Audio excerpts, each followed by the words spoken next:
الحمدللہ نحمده ونستعینه ونستغفره ونؤمن به ونتوکل علیہ ونعوذ باللہ من شرور انفسنا ومن سیئات اعمالنا من يهده اللہ فلا مضل له ومن يضلله فلا هادی له ونشهد ان لا الہ الا اللہ وحدہ لا شریک له ونشهد ان سیدنا محمدا عبدہ ورسولہ ارسلہ بالہدی ودین الحق لیظہرہ علی الدین کلہ وکفی باللہ شہیدا فصلی اللہ علیہ وسلم تسلیما کثیرا کثیرا اما بعد فاعوذ باللہ من الشیطان الرجیم بسم اللہ الرحمن الرحیم مثل الذین حملوا التوراۃ ثم لم يحملوها کمثل الحمار يحمل اسفارا بئس مثل القوم الذین کذبوا بآیات اللہ واللہ لا یہدی القوم الظالمین۔ محترم بزرگوں، دوستو، عزیزوں اور بھائیوں، آپ کو یاد ہوگا کہ کچھ عرصہ سے ہم قرآن مجید کے ہم پر جو حقوق ہیں، قرآن مجید کے حوالے سے جو ہماری ذمہ داریاں ہیں، ان کو سمجھنے کی کوشش کر رہے تھے کہ قرآن مجید کا سب سے پہلا حق یہ ہے کہ اسے مانا جائے، یعنی اسے اللہ تعالیٰ کا کلام مانا چاہے جو اس نے اپنے بندے حضرت محمد مصطفیٰ صلی اللہ علیہ وسلم پر ان کی اور پوری نوع انسانی کی رہنمائی کے لیے نازل فرمایا۔ پھر اسی بات کو ذہن میں رکھتے ہوئے اس کی تلاوت کی جائے باقاعدگی کے ساتھ، ادب اور احترام کے ساتھ، اہتمام کے ساتھ، پھر اس کو سمجھنے کی کوشش کی جائے۔ اس کے دو درجے میں نے آپ کے سامنے رکھے تھے۔ ایک تذکر بالقرآن، قرآن مجید سے نصیحت حاصل کرنا، قرآن مجید کے اندر نصیحت جو ہے بالکل اس کی سرفیس پر ہے۔ آپ کو تھوڑی سی عربی آتی ہو یا آپ رواں ترجمہ پڑھ رہے ہوں تو قرآن مجید کی جو ڈائریکشن ہے وہ بڑی واضح سمجھ میں آئے گی کہ ادھر جانا ہے کہ ادھر جانا ہے۔ نصیحت آپ کو مل جائے گی اس میں سے۔ لیکن جو دوسرا درجہ ہے قرآن مجید کو سمجھنے کا، وہ تدبر فی القرآن ہے، قرآن مجید میں غور و فکر کرنا۔ اور اس کے بارے میں نے عرض کیا تھا کہ یہ ہر کس و ناقص کا کام نہیں ہے۔ میرے جیسا آدمی جس کو 4 لفظ عربی کے آ گئے ہوں اور تھوڑی سی وہ گفتگو کرنا جانتا ہو تو وہ تدبر کا اہل نہیں ہے۔ تدبر کرنے کے لیے عربی زبان میں گہری مہارت، مناسبت، جاہلی ادب سے واقفیت، حدیث کا پورا علم، ذخیرہ اس کے سامنے ہونا، پھر دین میں اب تک جو کام ہوئے ہیں مختلف، ان سب کو نظر سے گزارا ہوا ہونا، پھر وہ کس قابل ہے کہ وہ اجتہاد کر سکے، وہ مسائل اخذ کر سکے، تدبر کر سکے۔ اس کا چوتھا درجہ جو تھا، چوتھا حق قرآن مجید کا، وہ تھا قرآن مجید پر عمل کرنا۔ اس کے بھی 2 درجے کہ ایک ہے انفرادی سطح پر عمل کرنا قرآن مجید پر،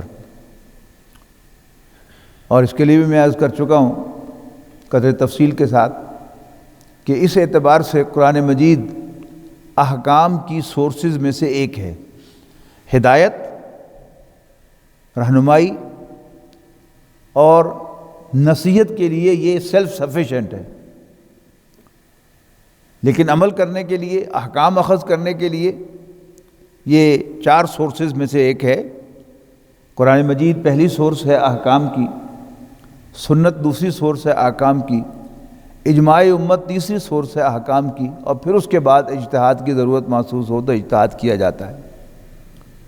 اور یہ دروازے کھلے ہیں پابندیوں کے ساتھ، جیسے میں نے عرض کیا کہ تدبر کرنے کے لیے ہر کس و ناقص کو یہ حق حاصل نہیں ہے کہ وہ قرآن مجید سے تدبر کرے قرآن مجید میں۔ اسی طرح احکام اخذ کرنے میں اہلیت درکار ہے، اس کے بعد کوئی اجتہاد ہو سکتا ہے، پہلے ان 3 چیزوں میں سے گزر کر۔ اجتماعی زندگی میں بھی قرآن مجید کے جو احکام ہیں ان کے اندر یہی ہوگا کہ کیا کرنا ہے کیا نہیں کرنا، قرآن مجید سورسز میں سے ایک ہوگا۔ اگلی چیز ہے جس پر آج ہمیں ذرا تفصیل سے گفتگو کرنی ہے، وہ قرآن مجید کو آگے پہنچانا ہے۔ نبی اکرم صلی اللہ علیہ وسلم پر قرآن مجید نازل ہوا، اور نبی اکرم صلی اللہ علیہ وسلم نے بغیر کسی کمی بیشی کے جوں کا تو امت کو منتقل کر دیا، اور گواہی طلب کر لی جاتے ہوئے کہ الا هل بلغت، میں نے پہنچا دیا کہ نہیں؟ صحابہ نے عرض کیا کہ انا نشہد انک قد بلغت وادیت ونصحت، ہم گواہی دیتے ہیں کہ آپ نے حق تبلیغ ادا کر دیا، حق امانت ادا کر دیا، حق خیر خواہی ادا کر دیا۔ آپ نے 3 مرتبہ، ایک مرتبہ سامنے چہرہ مبارک کر کے، پھر دائیں طرف دیکھ کر، پھر بائیں طرف دیکھ کر یہ سوال کیا، اور ہر طرف سے آپ کو یہی جواب ملے کہ آپ نے حق تبلیغ، حق امانت، حق خیر خواہی ادا کر دیا ہے۔ اس کے بعد نبی اکرم صلی اللہ علیہ وسلم نے اللہ تعالیٰ کو گواہ بنایا، اے اللہ تو بھی گواہ ہے، اے اللہ تو بھی گواہ ہے، اے اللہ تو بھی گواہ ہے کہ یہ خود تسلیم کر رہے ہیں کہ میں نے تیرا پیغام ان تک پہنچا دیا ہے۔ اور پھر نبی اکرم صلی اللہ علیہ وسلم نے ایک جملہ ارشاد فرمایا، فل یبلغ الشاہد الغائب،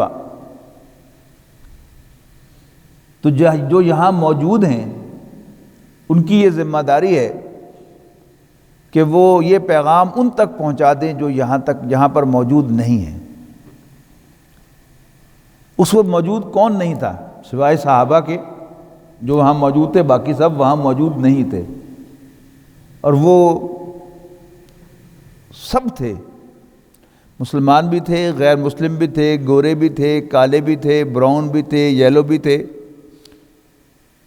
سب کے سب انسان، اس گلوب پر بسنے والے، اس زمین پر رہنے والے، ان سب تک یہ پیغام پہنچانا، یہ نبی اکرم صلی اللہ علیہ وسلم نے ذمہ داری لگائی صحابہ کرام کی، اور صحابہ کرام نے یہ پیغام تابعین تک پہنچایا، تابعین نے تبع تابعین تک پہنچایا۔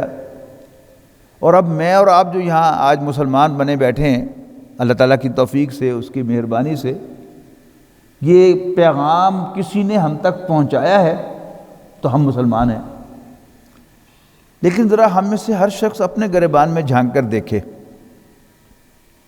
کہ اس تک یہ پیغام پہنچا ہے۔ نبی اکرم صلی اللہ علیہ وسلم کے پاس اللہ کی امانت تھی، انہوں نے گواہی لی کہ میں نے حق امانت ادا کر دیا۔ کیا ہم بھی اس پوزیشن میں ہیں کہ کانفیڈنس کے ساتھ کہہ سکیں کہ ہم نے حق امانت ادا کر دیا ہے؟ اندیشہ اس بات کا ہے،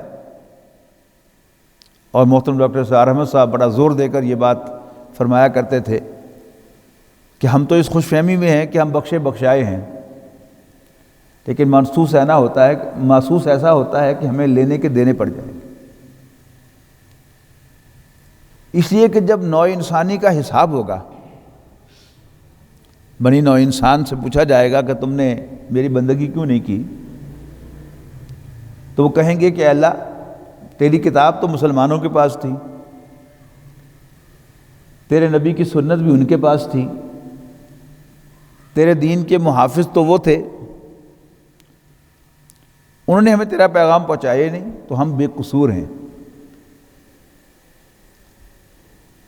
نبی اکرم صلی اللہ علیہ وسلم سے روایت ہے، حضرت عبداللہ ابن مسعود رضی اللہ تعالیٰ عنہ فرماتے ہیں کہ نبی اکرم صلی اللہ علیہ وسلم نے ایک دفعہ مجھ سے فرمائش کی کہ عبداللہ مجھے قرآن سناؤ، اور ایک روایت سے پتہ چلتا ہے کہ اکثر رسول اللہ صلی اللہ علیہ وسلم صحابہ کرام سے قرآن مجید سنا کرتے تھے۔ تو حضرت عبداللہ ابن مسعود رضی اللہ تعالیٰ عنہ نے عرض کی کہ اللہ کے رسول، قرآن مجید تو آپ پر نازل ہوا ہے، میں آپ کو کیا قرآن سناؤں؟ تو آپ نے فرمایا کہ نہیں، مجھے سننے میں بھی لطف آتا ہے، تو مجھے قرآن مجید سناؤ۔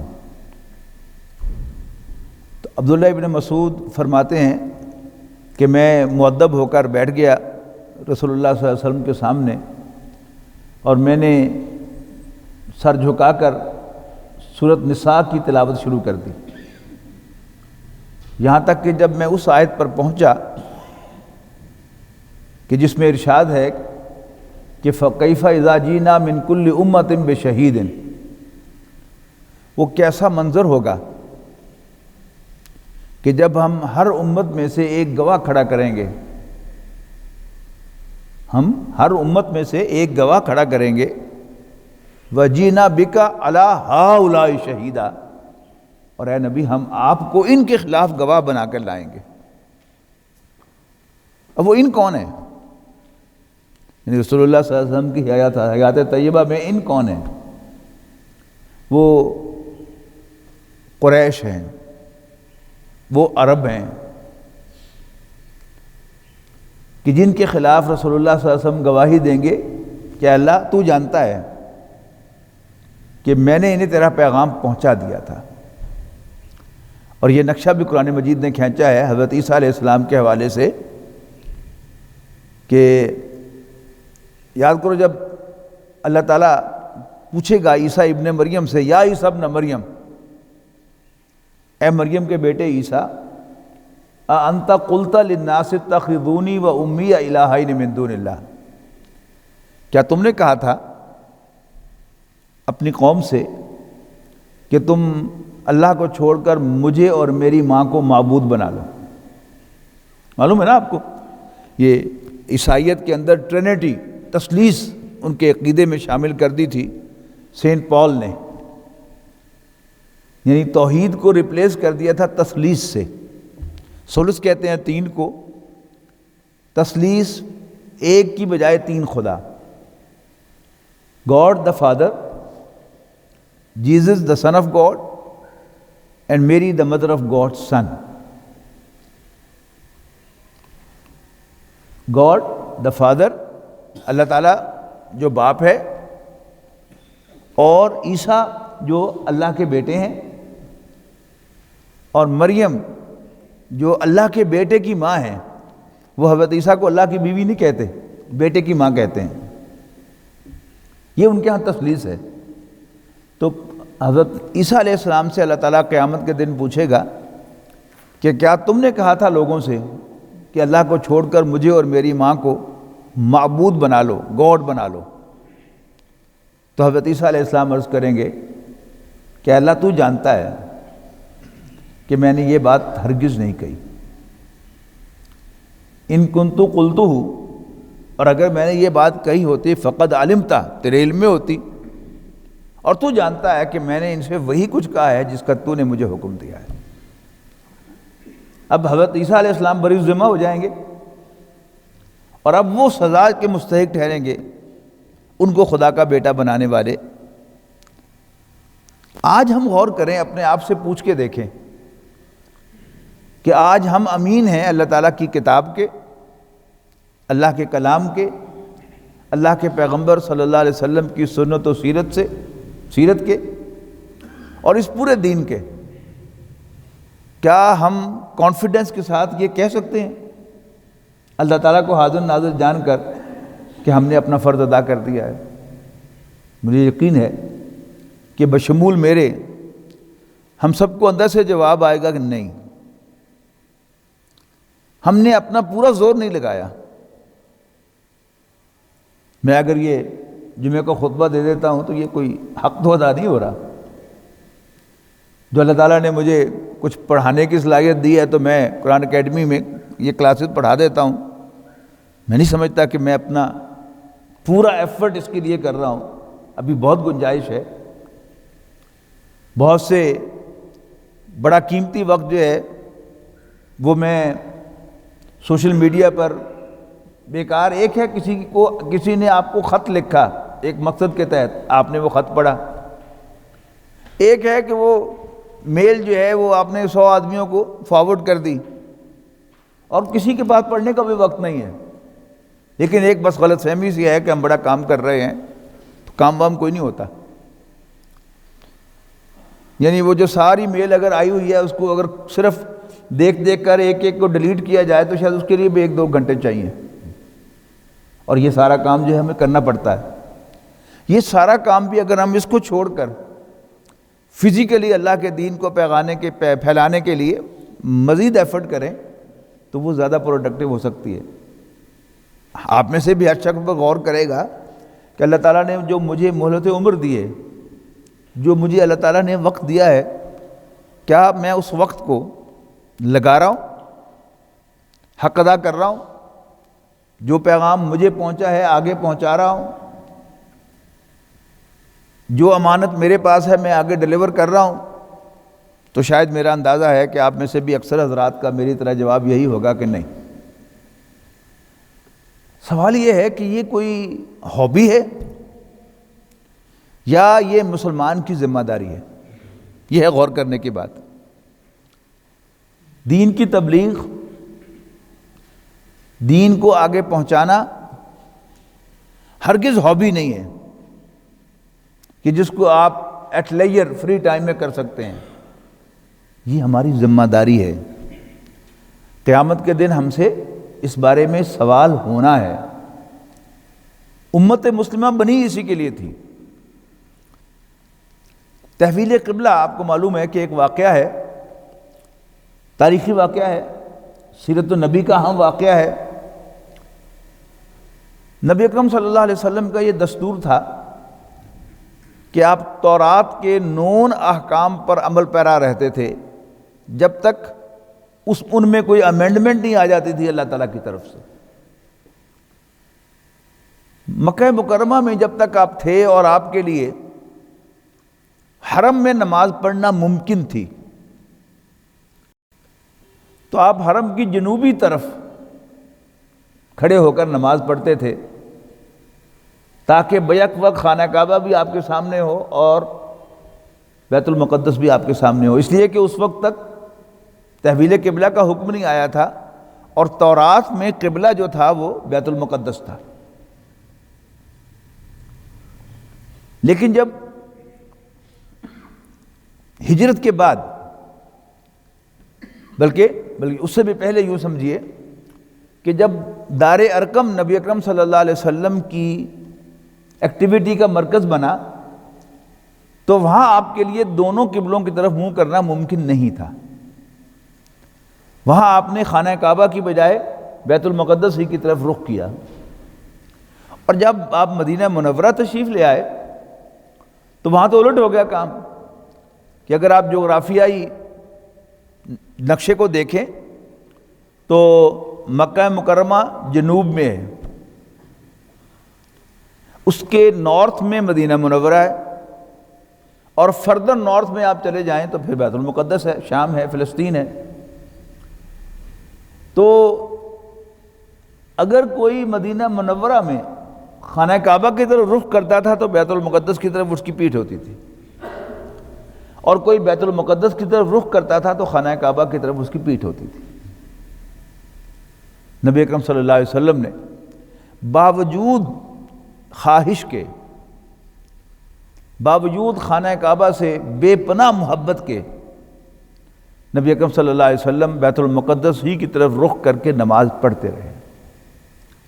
دوسرے پارے کے آغاز میں اس کا تذکرہ ہے کہ قد نرا تقلب وجہک فی السماء، اے نبی ہم آپ کے چہرے کو آسمان کی طرف اٹھتا ہوا دیکھتے رہے ہیں۔ آپ اس امید سے دیکھتے تھے کہ کب مجھے حکم ملے گا کہ میں خانہ کعبہ کی طرف رخ کر کے نماز پڑھوں۔ اس لیے کہ حضرت ابراہیم علیہ السلام کے 2 بیٹے، بڑے بیٹے اسماعیل علیہ السلام ان کی اولاد میں سے تھے نبی اکرم صلی اللہ علیہ وسلم، اور اس خاندان میں 2500 سال تک کوئی نبی نہیں آیا تھا۔ 2500 سال کے بعد نبی اکرم صلی اللہ علیہ وسلم کی تشریف آوری یا اپوائنٹمنٹ ہوئی تھی ایز رسول، جبکہ بنی اسرائیل میں پے بپے رسول آئے تھے۔ یعنی اکثر جن پیغمبروں کے آپ کو نام یاد ہیں، جن نبیوں کے نام یاد ہیں، وہ اسرائیلی پیغمبر ہیں۔ مثلا حضرت ابراہیم علیہ السلام کے دوسرے بیٹے اسحاق علیہ السلام، وہ بھی اللہ کے نبی ہیں۔ حضرت اسماعیل بھی نبی ہیں، وہ بھی نبی ہیں۔ اس کے بعد حضرت اسماعیل کے بعد پھر آگے نبوت نہیں چلی رسول اللہ صلی اللہ علیہ وسلم تک، لیکن ادھر حضرت اسحاق کے بیٹے حضرت یعقوب اللہ کے نبی ہیں، ان کے بیٹے حضرت یوسف اللہ کے نبی ہیں۔ پھر آپ کو جو نام یاد ہے موٹے موٹے، موسیٰ علیہ السلام، عیسیٰ علیہ السلام، داؤد علیہ السلام، یہ تینوں پیغمبر جنہیں کتابیں عطا ہوئی ہیں، یہ تینوں اسرائیلی پیغمبر ہیں۔ حضرت موسیٰ علیہ السلام بھی اسرائیلی ہیں، حضرت داؤد علیہ السلام بھی اسرائیلی ہیں، اور حضرت عیسیٰ علیہ السلام بھی اسرائیلی ہیں۔ پھر حضرت داؤد علیہ السلام کے بیٹے حضرت سلیمان علیہ السلام ہیں، وہ بھی اسرائیلی ہیں۔ حضرت زکریہ کا نام آپ نے سن رکھا ہے، وہ بھی اسرائیلی ہیں۔ حضرت یحییٰ کا نام آپ نے سن رکھا ہے، وہ بھی اسرائیلی ہیں۔ یعنی صرف جو حضرت ابراہیم علیہ السلام کے ساتھ یا اس سے پہلے کے جو پیغمبر جن کے نام آپ کو یاد ہیں، حضرت نوح، حضرت ہود، حضرت صالح، حضرت لوط، حضرت شعیب، ان کو آپ چھوڑ دیں، باقی تقریباً تمام پیغمبر جن کے نام ہمیں یاد ہیں رسول اللہ صلی اللہ علیہ وسلم کے علاوہ، وہ اسرائیلی پیغمبر ہیں۔ اور تورات میں جو قبلہ تھا وہ بیت المقدس ہی تھا، فلسطینی۔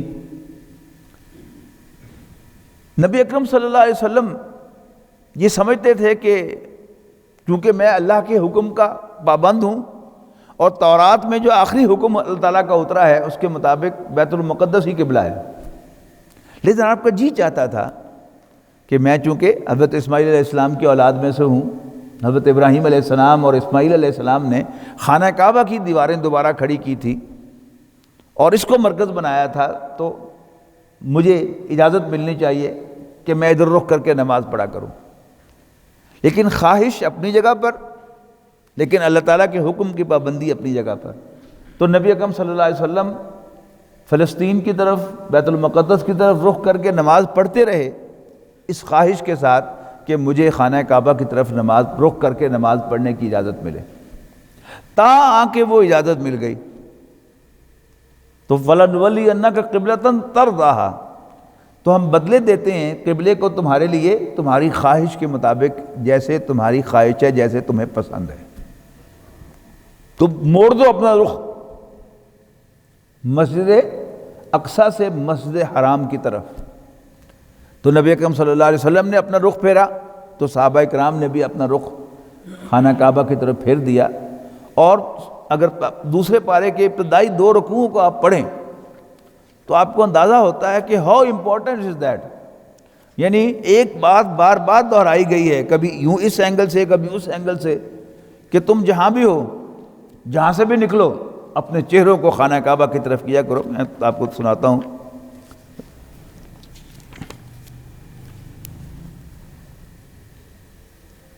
فَوَلِّ وَجْهَكَ شَطْرَ الْمَسْجِدِ الْحَرَامِ، تو پھیر لو اپنا چہرہ مسجد حرام کی طرف۔ وَحَيْثُ مَا كُنْتُمْ فَوَلُّوا وُجُوهَكُمْ شَطْرَهُ، اور تم جس جگہ بھی ہو اپنے چہروں کو اسی کی طرف پھیرا کرو۔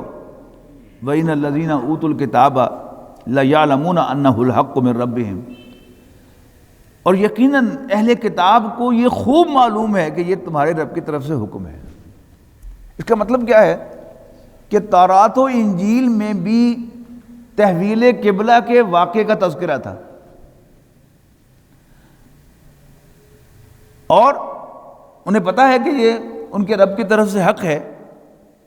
وَمَا اللَّهُ بِغَافِلٍ عَمَّا يَعْمَلُونَ، اور ان کی حرکتوں سے، ان کی کرتوتوں سے اللہ تعالیٰ غافل نہیں ہے۔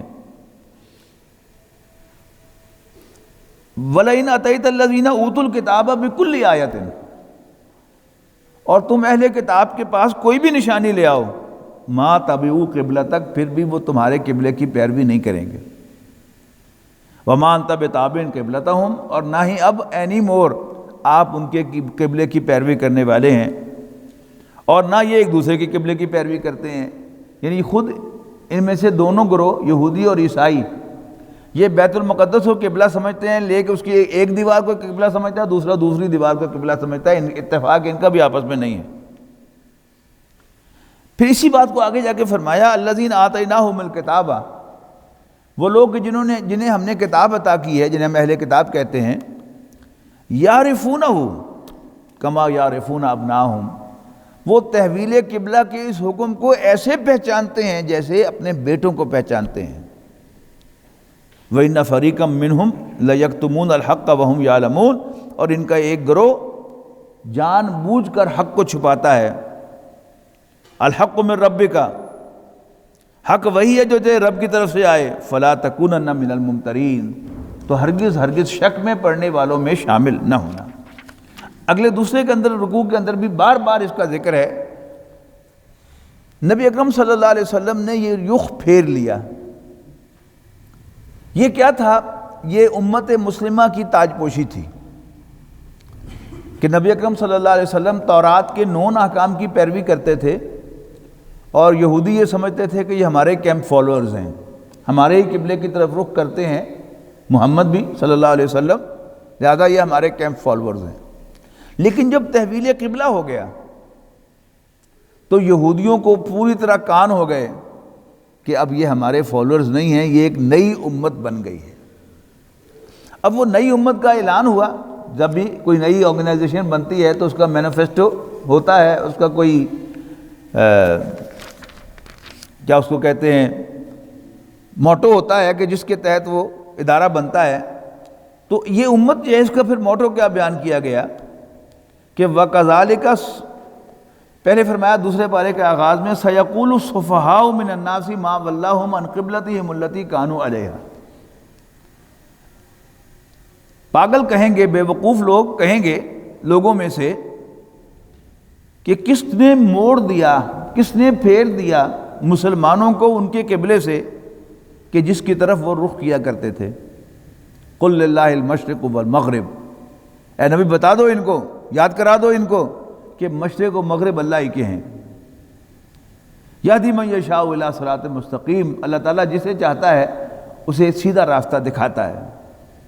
وَكَذَلِكَ جَعَلْنَاكُمْ أُمَّةً وَسَطًا، یہ تھی اصل بات جو میں نے کرنی تھی کہ یوں ہم نے اے مسلمانوں تمہیں ایک درمیانی امت بنا دیا، ایک واسطہ امت بنا دیا۔ یہ دونوں معنوں میں، ایک تو ماڈریٹ، یعنی جو پچھلی دونوں قومیں ہیں عیسائی اور یہودی، یہودی گمراہ شمار ہوتے ہیں، جان بوجھ کر اللہ تعالیٰ کی نافرمانی کے راستے ڈھونڈنے والے، اور عیسائی وہ مغضوب شمار ہوتے ہیں، اللہ تعالیٰ کے غضب کا نشانہ بننے والے، اور عیسائی وہ رہبانیت میں چلے گئے، شاید یہ ایزیوم کرتے ہوئے کہ شاید اگر ہم ترک دنیا کریں گے، دنیا کو چھوڑ دیں گے، دنیا کی ہر لذت کو اپنے اوپر حرام کر لیں گے تو شاید ہم اللہ کے زیادہ پیارے اور محبوب ہو جائیں گے۔ ان دونوں کے درمیان اسلام ہے، ماڈریٹ، اس میں للہیت بھی ہے، اس میں خوف خدا بھی ہے، اور اس میں شریعت کی پیروی بھی ہے، اور کوئی کمی کوتاہی ہو جائے تو مغفرت کا دروازہ بھی کھلا ہے۔ تو یہ ایک جامع ماڈریٹ دین ہے۔ دوسرا واسطہ امت، کہ تم اللہ کے پیغمبر صلی اللہ علیہ وسلم اور پوری نوع انسانی کے درمیان واسطہ ہو۔ پہلے انبیاء کرام اللہ کا پیغام پہنچاتے تھے، اب یہ امت مسلمہ کی ذمہ داری ہے کہ وہ اللہ تعالیٰ کا پیغام نوع انسانی کو پہنچائیں گے۔ تو وَكَذَلِكَ جَعَلْنَاكُمْ أُمَّةً وَسَطًا، یوں ہم نے تمہیں امت وسط بنایا، لِتَكُونُوا شُهَدَاءَ عَلَى النَّاسِ، تاکہ تم لوگوں پر گواہ بن جاؤ۔ انگریزی کی طرح عربی زبان میں بھی ورب کے ساتھ محاورے بھی ہوتے ہیں۔ پٹ ایک ورب ہے، لیکن آپ اس کے ساتھ آن لگا دیں تو یہ پہننے کا مفہوم دیتا ہے، اور اس کے ساتھ آپ آف لگا دیں تو یہ اتارنے کا مفہوم دیتا ہے۔ بالکل الٹ مفہوم ہے نا، پٹ آن پہننا، پٹ آف اتارنا۔ اسی طرح عربی زبان میں عام طور پر لام جب آتا ہے تو وہ فور کے معنوں میں آتا ہے، حق میں، فیور کے لیے آتا ہے، اور الا جب آتا ہے وہ اگینسٹ کے لیے آتا ہے۔ ایک آیت آپ کو یاد بھی ہوگی سب لوگوں کو، سورہ بقرہ کی آخری آیت، لا یکلف اللہ نفسا الا وسعها، کہ اللہ تعالیٰ کسی بھی شخص کو جواب دہ نہیں ٹھہرائے گا، اکاؤنٹیبل نہیں ٹھہرائے گا مگر اس کی وسعت کے مطابق، ٹو ہز کیپیسٹی۔ لا یکلف اللہ نفسا الا وسعها لہا ما کسبت، اس کو فیور دے گا وہی جو اس نے کمایا ہوگا، وعلیہا مکتسبت، اور اس کے اگینسٹ بھی جائے گا وہی جو کمایا ہوگا. یعنی میری کوئی حرکت وہ آپ کو نقصان نہیں پہنچا سکتی، اور آپ کا کوئی کام مجھے نقصان نہیں پہنچا سکتا. مجھے فیور دے گا میرا ہی عمل، اور مجھے نقصان پہنچائے گا میرا ہی کوئی بد عملی، میری ہی کوئی غلطی. تو لہا ما کسبت وعلیہا مکتسبت. اسی طرح شہادت کے بعد اگر لام آئے تو وہ حق میں گواہی ہوتی ہے، صفائی کی گواہی کہہ لیں، اور اگر شہادت کے بعد الا آئے تو وہ پروسیکیوشن وٹنس ہوتی ہے، استغاثے کی گواہی ہوتی ہے کہ جو کسی بھی ملزم کے خلاف جاتی ہے. تو مسلمانوں کا کردار کیا بیان فرمایا؟ وَكَذَلِكَ جَعَلْنَاكُمْ أُمَّةً وَسَطًا لِتَكُونُوا شُهَدَاءَ عَلَى النَّاسِ. یوں ہم نے اے مسلمانوں تمہیں درمیانی امت بنا دیا ہے، تمہارا قبلہ بدل دیا ہے، تمہیں اہل کتاب سے علیحدہ کر دیا ہے، تاکہ لِتَكُونُوا شُهَدَاءَ عَلَى النَّاسِ، تاکہ تم لوگوں کے خلاف گواہی دینے والے بن جاؤ. وَيَكُونَ الرَّسُولُ عَلَيْكُمْ شَهِيدًا، اور رسول صلی اللہ علیہ وسلم تم پر گواہی دینے والے بن جائیں. جس کی میں ایکسپلین کر چکا ہوں کہ جب نبی اکرم صلی اللہ علیہ وسلم نے لوگوں سے گواہی لے لی کہ میں نے تمہیں دین پہنچا دیا ہے، تو حضور بری الذمہ ہو گئے. اب اس کے مطابق عمل کرنا اور دین کی ذمہ داریوں کو ادا کرنا، یہ اب امت کی ذمہ داری ہے. ہم بھی اگر قیامت کے دن یہ ثابت کر دیں کہ ہم نے اپنی ذمہ داری ادا کر دی ہے تو ہم بری الذمہ ہیں، اور باقی نوع انسانی پھر ملزم ہے. ان پر الزام آئے گا کہ ہاں بھائی بتاؤ تم نے پھر یہ دین اختیار کیوں نہیں کیا، اس پر عمل کیوں نہیں کیا. وَيَكُونَ الرَّسُولُ عَلَيْكُمْ شَهِيدًا، اور رسول صلی اللہ علیہ وسلم تم پر گواہ بن جائیں. یہی بات سورہ حج کی آخری آیت میں بھی کہی گئی. اس میں فرمایا وَجَاهِدُوا فِي اللَّهِ حَقَّ جِهَادِهِ، اللہ کے راستے میں جہاد کرو جیسا کہ اس کے جہاد کا حق ہے. اس کا جہاد یعنی اللہ تعالیٰ کے دین کا، اللہ تعالیٰ کے پیغام کا، اللہ کا جہاد، یہ اس کا حق کتنا ہوگا؟ پرائمری پاس کرنے کے لیے کتنی محنت کی ضرورت ہے، اور میٹرک کرنے کے لیے کتنی محنت کی ضرورت ہے، ایف ایس سی پاس کرنے کے لیے کتنی محنت کی ضرورت ہے، ایم بی بی ایس پاس کرنے کے لیے، انجینئرنگ کرنے کے لیے، چارٹرڈ اکاؤنٹنسی کرنے کے لیے کتنی محنت کی ضرورت ہے، اور پی ایچ ڈی کرنے کے لیے شاید دنیا جہان کی کتابیں اس موضوع پر ایک پی ایچ ڈی اسکالر کو نظر سے گزارنی پڑتی ہیں، تب جا کر وہ تھیسس لکھنے کے قابل ہوتا ہے، یا اس کو سپروائزر اس کو الاؤ کرتا ہے کہ ہاں آپ لکھو تھیسس. اللہ کا جہاد، اللہ کے لیے محنت کرنا، اس دین کے لیے کام کرنا، تو اس کا حق ادا کرنا، اس کا حکم دیا گیا ہے. وَجَاهِدُوا فِي اللَّهِ حَقَّ جِهَادِهِ هُوَ اجْتَبَاكُمْ، اللہ تعالیٰ نے تمہیں اس کام کے لیے چن لیا ہے. دو الفاظ ہم نبی اکرم صلی اللہ علیہ وسلم کے لیے استعمال کرتے ہیں، محمد مصطفیٰ صلی اللہ علیہ وسلم اور احمد مجتبیٰ صلی اللہ علیہ وسلم. مصطفیٰ کہتے ہیں پسندیدہ کو، چنے ہوئے کو، اور مجتبیٰ کہتے ہیں جس کو کسی کام کے لیے سلیکٹ کر لیا گیا ہو. تو نبی اکرم صلی اللہ علیہ وسلم مصطفیٰ بھی تھے، مجتبیٰ بھی تھے. یہاں ہمیں مجتبیٰ کہا گیا ہے. وَاجْتَبَاكُمْ، اللہ تعالیٰ نے تمہیں اس کام کے لیے چن لیا ہے. پہلے افراد رسول ہوا کرتے تھے اللہ تعالیٰ کے، اب یہ پوری امت اللہ کی رسول ہے، اللہ کی پیغام بر ہے.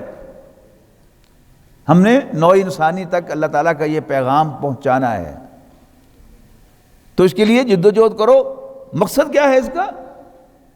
لِيَكُونَ الرَّسُولُ شَهِيدًا عَلَيْكُمْ، کہ رسول صلی اللہ علیہ وسلم تم پر گواہ بن جائیں. وَتَكُونُوا شُهَدَاءَ عَلَى النَّاسِ، اور تم پوری نوع انسانی پر گواہ بن جاؤ.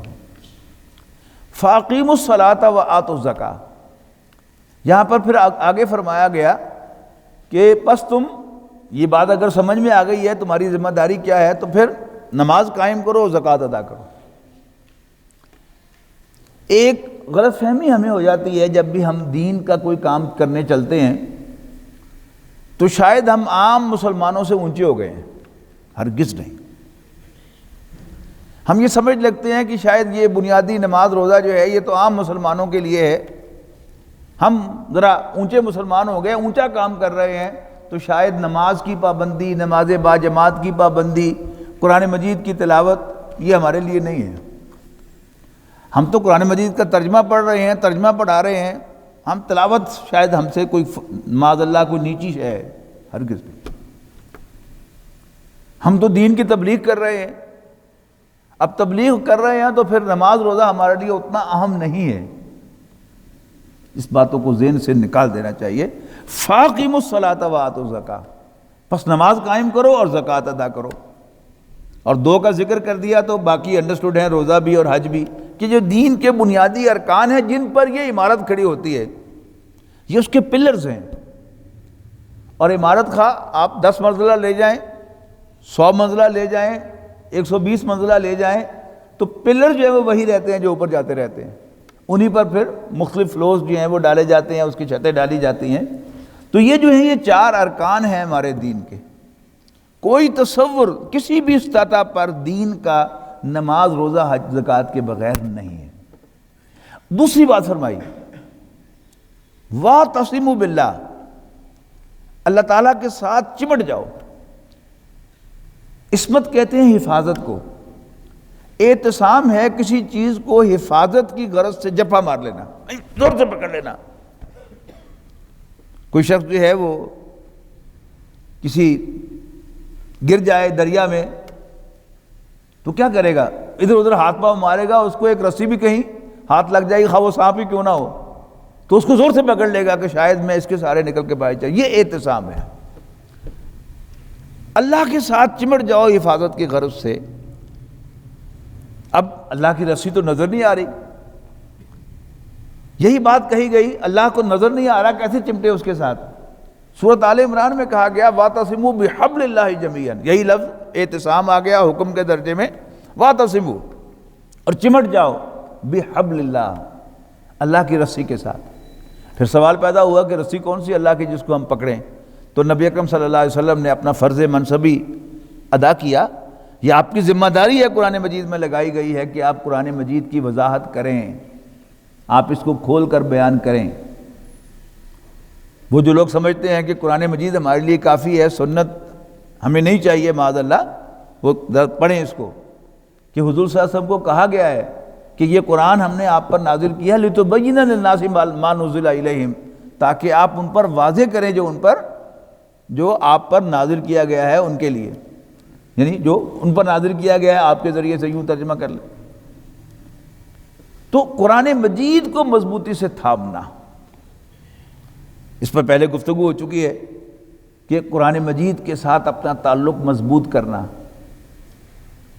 پہلی بات وہی، اس پر جو ایمان ہے ہمارا کہ یہ اللہ کا کلام ہے، اس کو متزلزل نہ ہونے دینا، یقین کے ساتھ سمجھنا کہ اللہ کا کلام ہے جو نوع انسانی کی ہدایت کے لیے نازل ہوا ہے۔ پھر اس کی تلاوت کا اہتمام، اس کو سمجھنے کا اہتمام، سمجھنے کی کوشش، عربی زبان کو پڑھنا سیکھنا۔ اور جیسا کہ میں عرض کیا تھا کہ اب یہ ہرگز مشکل نہیں ہے، بے شمار ویب سائٹس آپ کو ایسی مل جائیں گی کہ جن میں عربی پڑھائی جا رہی ہے۔ خود ہمارے اس ادارے کے تحت قرآن اکیڈمی کے زیر اہتمام جو ہیں وہ 3 طرح کی کلاسز جو ہیں ویب پر موجود ہیں، ہماری ویب سائٹ پر، یوٹیوب پر موجود ہیں۔ میری پڑھائی ہوئی عربی بھی مل جائے گی آپ کو، عامر سہیل صاحب کی پڑھائی ہوئی مل جائے گی، شفاء اللہ صاحب کی پڑھائی ہوئی مل جائے گی۔ اللہ تعالیٰ نے مختلف جو ہے وہ انداز دیے ہیں ہر ایک کو پڑھانے کے لیے، جو آپ کو سوٹ کرے آپ پڑھیں دیکھیں۔ لیکن اس سے مفر نہیں ہے کہ اللہ کے کلام کے سمجھنے کی آپ کے دل میں خواہش ہی نہ ہو، تو یہ مشکوک کر دے گا اس بات کو کہ آپ اس کو اللہ کا کلام مانتے ہیں یا نہیں مانتے۔ اہتمام کے ساتھ عربی سیکھنا، قرآن مجید کو سمجھنے کی کوشش کرنا، پھر اس پر عمل پیرا ہونا، اس سے نصیحت حاصل کرنا۔ اگر ہم اس کو مضبوطی سے تھام کے رکھیں گے تو ہم اس کی ہر ڈائریکشن پر عمل کریں گے۔ قرآن مجید کی تلاوت کرتے ہوئے کہیں اللہ تعالیٰ ڈانٹے گا تو ہم ٹھٹک جائیں، کہیں اللہ تعالیٰ خوشخبری دے تو ہم خوش ہو جائیں۔ قرآن مجید بار بار دنیا کو چھوڑنے اور آخرت کی طرف متوجہ ہونے کا حکم دیتا ہے۔ چھوڑنے کا مطلب یہ نہیں بالکل چھوڑ دینا رہبانیت کی طرح، نہیں، دنیا کے مقابلے میں آخرت کو پریفرنس۔ جیسے سورۃ اعلیٰ کے اندر نبی اکرم صلی اللہ علیہ وسلم اکثر جمعے کی نماز میں اور عیدین کی نمازوں میں یہی صورت تلاوت کیا کرتے تھے، جس میں کیا فرمایا گیا؟ بل تؤثرون الحیات الدنیا، لیکن تم دنیاوی زندگی کو ترجیح دیتے ہو، والآخرۃ خیر وابقی، حالانکہ آخرت دنیا سے بہتر بھی ہے اور لانگ لاسٹنگ بھی ہے، ہمیشہ باقی رہنے والی بھی ہے، زیادہ باقی رہنے والی بھی ہے، ٹھیک ہے نا؟ یہی بات جو ہے وہ سورۃ نحل میں کہی گئی ایک اور انداز سے، بات وہی ہے، ما عندکم ینفد، جو کچھ بھی تمہارے پاس ہے وہ ختم ہو جائے گا، وما عند اللہ باق، اور جو اللہ کے پاس ہے وہ ختم ہونے والا نہیں۔ اس کا دنیا پر بھی اطلاق ہوتا ہے کہ انسان اپنے بینک بیلنس دیکھ کر، اپنی جائیداد دیکھ کر سوچتا ہے کہ شاید یہ میری نسلیں بھی کھا سکتی ہیں، لیکن جب اللہ تعالیٰ کسی کو کسی چیز سے محروم کرنا چاہتا ہے تو پھر پتہ نہیں چلتا کہ وہ چیز جاتی کہاں ہے۔ تو اللہ کے پاس انسان کا اصل بھروسہ اللہ پر ہونا چاہیے کہ میرے بال بچوں، میری نسل کی پروویژن کی ذمہ داری اللہ تعالیٰ نے لی ہے، رزق کی ذمہ داری اللہ تعالیٰ نے لی ہے، اور اس کے پاس بہت ہے، نہ ختم ہونے والا ہے۔ باقی جو میرے اور آپ کے پاس ہے یہ ختم ہونے والا ہے، خواہ مقدار میں کتنا ہی زیادہ کیوں نہ ہو، خواہ نمبر میں کتنا ہی زیادہ کیوں نہ ہو، یہ ختم ہونے والا ہے۔ وما عند اللہ باق، جو اللہ کے پاس ہے وہ باقی رہنے والا ہے۔ تو قرآن مجید کے جو حقوق ہم نے ڈسکس کیے، انہیں پہلا حق قرآن مجید کو اللہ کا کلام ماننا، دوسرا حق اس کی تلاوت کرنا، تیسرا حق قرآن مجید کو سمجھنے کی کوشش کرنا، more and more, as much as you can, اور پھر قرآن مجید پر عمل پیرا ہونا اور قرآن مجید کی تبلیغ کرنا، اس کو دوسروں تک پہنچانا۔ اللہ تعالیٰ سے دعا ہے کہ اللہ تعالیٰ ہمیں قرآن مجید کی ان ذمہ داریوں کو سمجھنے اور ان کو ادا کرنے کی توفیق عطا فرمائے۔ آخر دعوانا الحمدللہ رب العالمین۔